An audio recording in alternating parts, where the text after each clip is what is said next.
खैर, पैनल को दिखाइए भाई, सबको गुड मॉर्निंग और रखिए टॉप कॉल्स का स्टिंग रडार पे, स्क्रीन पे। Sachin good morning. सचिन आपके pick. Good morning Ashish ji, good morning Anuj ji and good morning to all the panelist. यहाँ पर इंडिगो में वापस मुझे लग रहा है एक अच्छा मोमेंटम मिला है। पिछले हफ्ते में भी हमने वेडनेसडे को इसे आइडेंटिफाई किया था जब अपने बेस से ये एक एलिवेटेड मूव दिखा रहा था, बट फिलहाल एक अच्छे अपमूव के बाद 2 दिन का अच्छा कंसोलिडेशन यहाँ पर हुआ है। एंड जिस तरीके से ऑप्शंस डेटा है, मुझे लग रहा है जल्दी ये पर्टिकुलर स्टॉक 4900 के पार हो जाना चाहिए।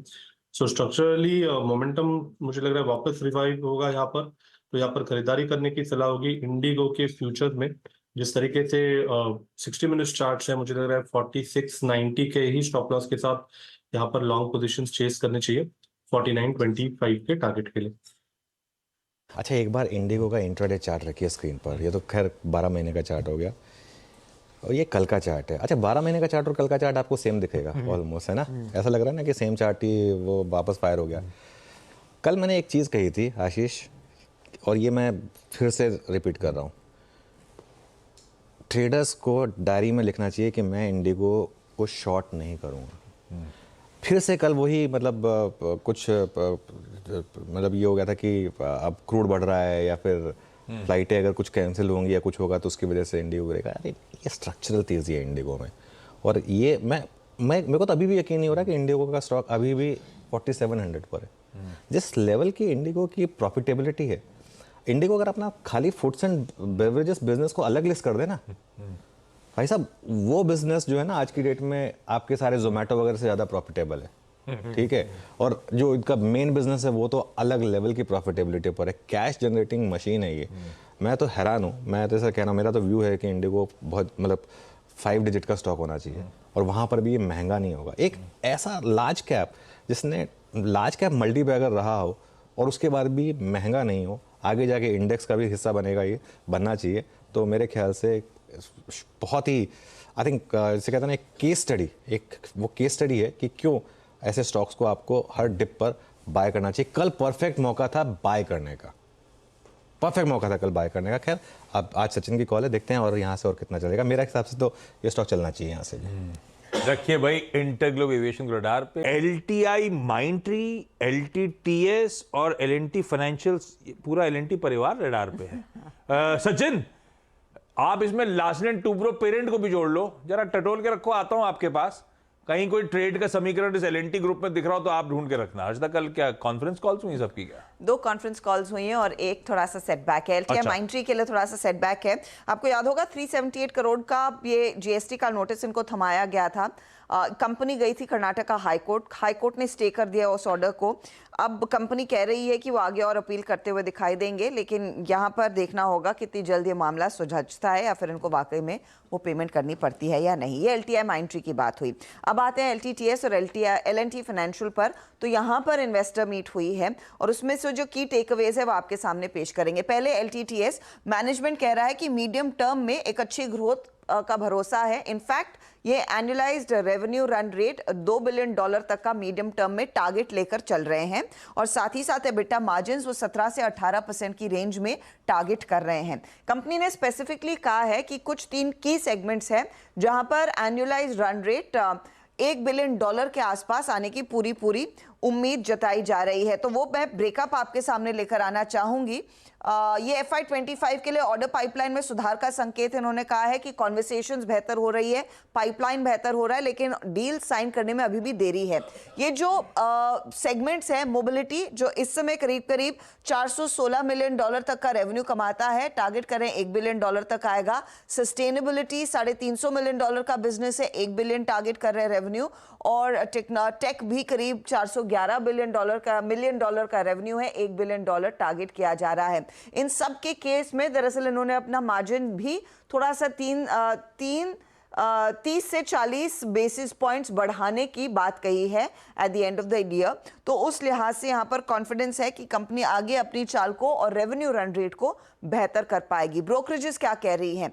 मोतीलाल ओसवाल बाय कॉल दे रहा है, 6300 का टारगेट है, यानी कि वर्तमान भाव से करीब 15% का अपसाइड। नुवामा कह रहा है कि होल्ड करेंगे स्टॉक को, हालांकि 5050 का जो टारगेट था वो अब बढ़कर 5,200 किया जा रहा है। ये L&T टेक सर्विसेज पर बात आई है। ऐसी ही एक एनालिस्ट मीट दरअसल L&T फाइनेंस ने भी की और सिटी की एक रिपोर्ट आई है, तो उसके हाइलाइट्स मैं आपके सामने पेश कर रही हूँ। पहले तो सिटी ने एक बाय कॉल दिया है 221 रुपीस के टारगेट के साथ।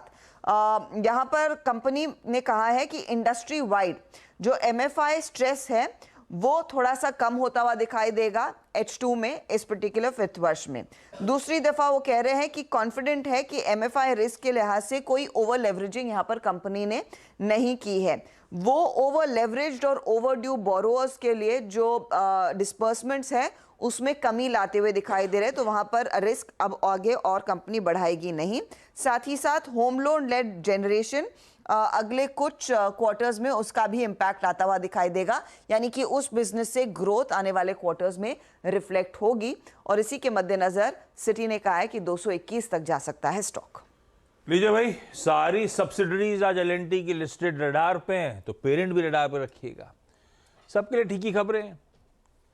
ऐसे में सचिन, कि L&T परिवार कैसा लगता है आपको? परिवार का कोई सदस्य खास तौर पे ट्रेडिंग के लिए पसंद, या छोड़ दिया जाए? आशीष जी, यहाँ पर दो स्टॉक्स उसमें से एक अच्छे पॉजिटिव जोन में है। इनफैक्ट L&T खुद जिस तरीके से रिबाउंड हो रहा है, एक अच्छा बेस इसने बनाया है 3600 के आसपास, एंड एक हर्डल जो लगातार रही है पिछले ऑलमोस्ट 4 महीने से, वो लगभग अराउंड 3800 के आसपास प्लेस्ड है।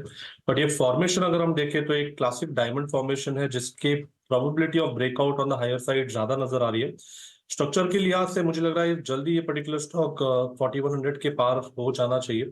एक अच्छा बेस इसने बनाया है, प्लस एक पॉजिटिव कन्वर्जेंस है इसके 520 एंड 50 DMA में। तो आई थिंक यहाँ पर बुलिश नोट पे मुझे लग रहा है L&T काफी अच्छी तरह वेल प्लेस्ड है। L&T फाइनेंस में भी जिस तरीके से डेटा है, एक स्ट्रक्चरल डाउन ट्रेंड में रहा था पिछले 4 हफ्तों से, एंड जिस तरीके से इसने एक बेस बनाया है 160 के आसपास, वहां से ही अच्छी शॉर्ट कवरिंग मूव यहाँ पर अनफोल्ड होते हुए नजर आ रही है। तो यहाँ पर भी मुझे लग रहा है लॉन्ग बेट्स लिए जा सकते हैं, स्पेशली बिकॉज इसके RSI में एक 50 के ऊपर का ब्रेकआउट स्टेबलाइज हुआ है, एंड अपने 20 डे एक्सपोनेंशियल मूविंग एवरेज को रिकॉन्कर करने का प्रयास हो रहा है। तो मुझे लग रहा है यहाँ पर रिवॉर्ड टू रिस्क अपॉर्चुनिटी काफी स्वीट है। 166 के स्टॉप लॉस के साथ 182 के ट्रेडिंग टारगेट के लिए यहाँ पर भी लॉन्ग पोजीशंस बनाई जा सकती है। ओके, यहां पे बढ़िया ट्रेड्स के समीकरण बनते हुए सचिन को नजर आ रहे हैं। इन स्टॉक्स को रखिए अपने रडार पे इस समय। चलिए सचिन, आपका क्विक सिंगल। अनुज जी, यहाँ पर IRCTC में मुझे लग रहा है एक अच्छा बेस बन रहा है, 900-920 के आसपास वो एलिवेशन मिला है, एंड जिस तरीके से यहाँ पर डेटा है, मुझे लग रहा है इसमें एक अच्छी शॉर्ट कवरिंग मूव अनफोल्ड होनी चाहिए 940 के ऊपर। तो यहाँ पर खरीदारी करने की सलाह होगी IRCTC के फ्यूचर्स में। ये अगस्त के लेवल्स है, लगभग 922 के स्टॉप लॉस के साथ लॉन्ग पोजीशन यहाँ पर डिप्लॉय करने हैं। इंट्राडे का पहला टारगेट होगा अराउंड 945 का, बट मुझे लगा ये स्विंग एक्सटेंशन हो सकता है लगभग अराउंड 970 तक का। खरीदारी करनी है IRCTC के फ्यूचर्स में। IRCTC का फ्यूचर्स करीब 17% ओवर शायद कंप्लीटली, अगर आप देखें शॉर्ट कवरिंग की ग्रिप में स्टॉक जाता हुआ। बाद एक बार आप MCX पे आइए जरा।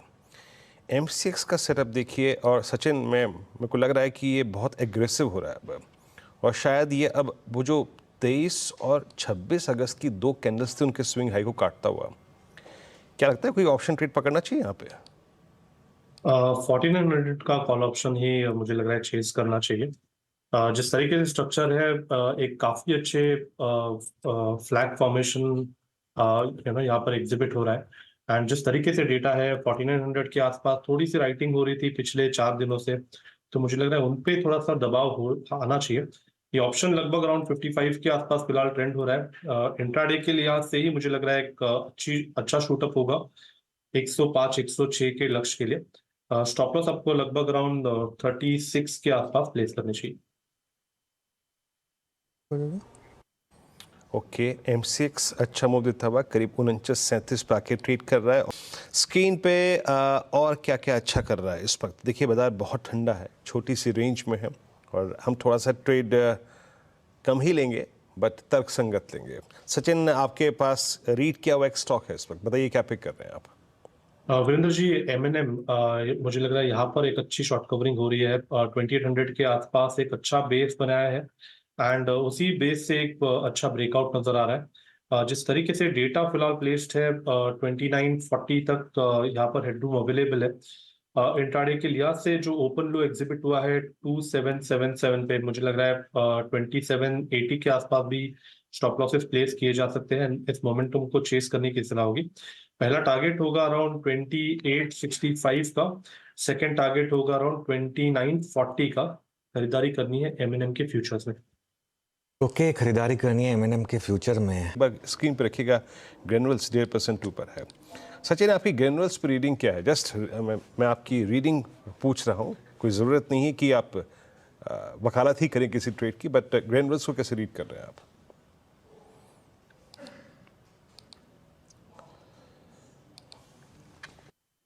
देखिए, यहाँ पर इमीडिएट स्ट्रक्चर तो काफी स्ट्रांग रहा है। इनफैक्ट एक अच्छे higher top higher bottom sequence में बैठा हुआ है काउंटर एंड प्लस अपने 5 week exponential moving average support के आसपास एक अच्छा बेस इसने बनाया है। तो आई थिंक 650 जब तक ये होल्ड करता है तब तक trajectory on the higher side बरकरार है। इमीडिएटली एक रेजिस्टेंस जरूर है 700 के आसपास। तो मुझे लग रहा है जैसे ही ये पर्टिकुलर लेवल निकल जाता है, यहाँ पर मोमेंटम वापस रेज्यूम होगा। लॉन्ग टर्म स्ट्रक्चर भी काफी इंटरेस्टिंग है। मुझे लग रहा है 750 780 तक की जगह अभी भी अवेलेबल है। तो ट्रेडिंग के लिहाज से मुझे लग रहा है एक ब्रेकआउट के लिए वेट करे। 700 के ऊपर मुझे लग रहा है मोमेंटम चेस किया जा सकता है 755 एंड 780 के टारगेट के लिए। ओके, ग्रेनुअल 685 पे मैं इसका जिक्र इसलिए कर रहा था कि ये वो स्टॉक है जो कि आज मतलब कल हल्का सा बैकफुट पे आया था, कल क्लोज आया था exactly 10 day exponential moving average पे, बट आज एक पुल बैक जनरेट करता है। बहुत एग्रेसिव स्टॉक है ये, फार्मा की श्रेणी में ये एक बहुत एग्रेसिव स्टॉक है। सचिन, आपका एफएनओ सुपरस्टार। अनुज जी, मुझे लग रहा है LTI माइंट्री में अभी भी शॉर्ट कवरिंग ट्रिगर हो रही है। 5700 के बाद 5800 पे प्रेशर था, अभी 5900 के कॉल राइटर्स पे प्रेशर है। एंड जिस तरीके से स्ट्रक्चर है, मुझे लग रहा है इंट्राडे में ही लगभग अराउंड 6040 के आसपास का एक स्विंग बनना चाहिए। तो यहाँ पर अभी भी मोमेंटम चेस करने की सलाह होगी 5885 के स्टॉप लॉस के साथ LTI माइंट्री के फ्यूचर में। ओके, आपका ट्रेड हो गया LTI माइंट्री। वो सचिन है ना?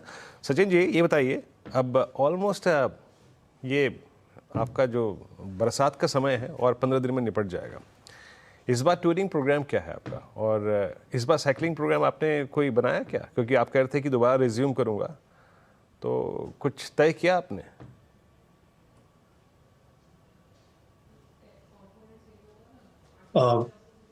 Virendra ji, I am sorry, मैंने क्वेश्चन मिस कर दिया आपका। मुझे मालूम था आप टर्मिनल पे बिजी हो गए आप अपने, है ना? मैं ये कह रहा था कि काफी ट्रेड है मेरे वो पास। साइकिलिंग प्रोग्राम नहीं किया था आपने, कुछ बरसात। जी जी। ओके, ट्रेड बताइए, अपने ट्रेड बताइए। थोड़ा से इंटरेस्टिंग जंक्शन पे है, इसलिए मुझे लग रहा है इंडसइंड बैंक में एक अच्छी अंडर परफॉर्मेंस थी एंड वहां पर मुझे लग रहा है काफी दिनों के बाद अच्छी शॉर्ट कवरिंग का डेटा नजर आ रहा है। 1400 के आसपास का जो हर्डल है, मुझे लग रहा है इंट्राडे में वो चैलेंज होना चाहिए। एंड जिस तरीके से थ्रू आउट दिस सीरीज एक अच्छी रिकवरी बनाने की कोशिश कर रहा है, तो मुझे लग रहा है एक अच्छा पॉजिटिव डाइवर्जेंस यहाँ पर ट्रिगर हो चुका है। 1440 के अपसाइड के लिए मुझे लगा इंडसइंड बैंक में लॉन्ग पोजीशंस चेस करने की सलाह होगी। जिस तरीके से ये इंट्राडे स्विंग इसने बनाया है लगभग अराउंड 1382 के आसपास का, तो स्टॉप लॉस आप 1384 के आसपास प्लेस कर सकते हैं एंड फ्रेश लॉन्ग एडिशंस किए जा सकते हैं इंडसइंड बैंक में। इंट्राडे में ही मुझे लग रहा है 1410 के आसपास का स्विंग बनेगा, बट पोजिशनली मुझे लग रहा है 1440 तक की एक अच्छी रिकवरी बन सकती है।